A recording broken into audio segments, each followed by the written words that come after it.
Halo Starterians. Jadi di sini pada kesempatan kali ini kita akan membahas tentang bagaimana caranya kita bisa mengutilisasi fitur-fitur yang ada di Excel untuk menyelesaikan masalah di ekonomi teknik. Nah, di sini aku udah sedikit rekap terkait beberapa rumus yang sering digunakan.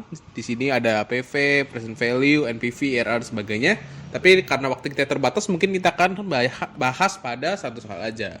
Jadi di sini aku udah kasih satu soal contoh kuis. Di sini Adi ingin membeli rumah dengan harga 1,6 miliar. Di sini dia ada uang secara cash, tapi dia juga ada opsi buat beli kredit.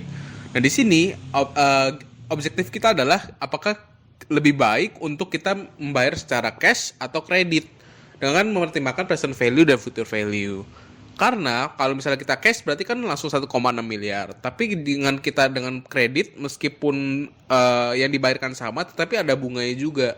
Jadi apakah dengan konsep future value ini cash itu bisa lebih untung nggak sih, atau kredit yang dengan bunganya itu bisa rugi gitu. Jadi mungkin langsung aja ya, kita coba dengan cash dulu nih.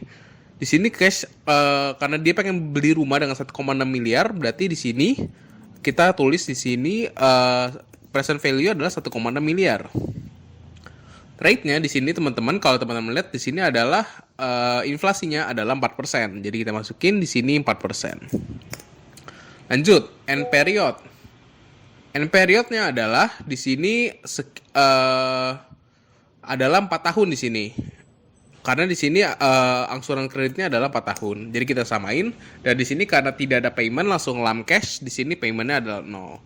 Sehingga di sini meskipun harganya adalah 1,6 miliar, tapi sebenarnya kalau kita di tahun keempat nilai asli dari 1,6 miliar itu adalah 1,871 miliar ketika kita adjust dengan inflasi. Nah, gimana dengan kredit? Di sini present value-nya karena tidak ada ya, maksudnya tidak ada lam cash, nggak ada DP, berarti kita isi dengan 0. Oh ya, di sini teman-teman tinggal masukin rumus aja karena di sini kita pengen cari future value-nya. Berarti tinggal masukin aja sesuaiin. Berarti kita udah tahu rate-nya, kita udah tahu NPR-nya, kita udah tahu payment-nya, berarti kita juga tahu PV juga, berarti ya kita tinggal masukin aja gitu. Aku rasa teman-teman nggak ada masalah di sini. Next, kita ke yang opsi kredit kita. Seperti yang aku bilang tadi, present value-nya tidak ada ya, karena tidak ada lump sum yang dibayar di awal, nggak ada DP gitu. Next, rate-nya kita pakai 6% atau 4% nih teman-teman. Karena rate itu adalah nilai inflasinya, maka kita pakai 4%. 6% nanti dipakai di mana? Kita pakai nanti di payment-nya. Tapi nanti akan kita bahas lebih lanjut. Next, end period-nya karena total angsuran 4 tahun, berarti kita tinggal masukin 4 tahun. Total number period, total pembayarannya yang mau kita hitung.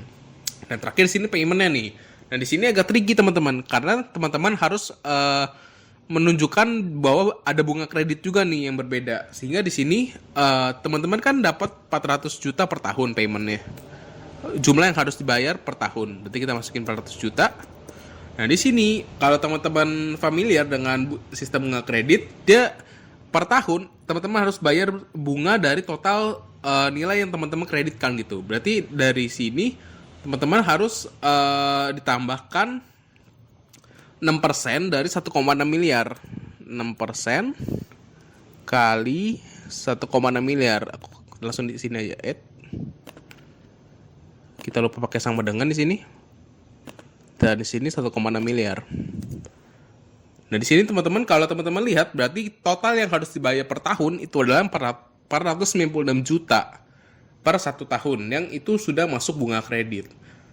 Dan di sini teman-teman kalau teman-teman lihat di sini paymentnya hasilnya adalah 2,1 miliar. Sehingga di sini kalau teman-teman lihat, kalau teman-teman bayar pakai cash, kira-kira nilai future value yang dibayar adalah 1,8 miliar. Kalau teman-teman pakai kredit, teman-teman tetap harus bayar 2,1 miliar. Nah, di sini apakah berarti cash itu selalu lebih baik? Enggak juga. Tapi ketika future value yang kredit ini bisa lebih kecil dari, maka berarti opsi kredit itu sebenarnya lebih baik.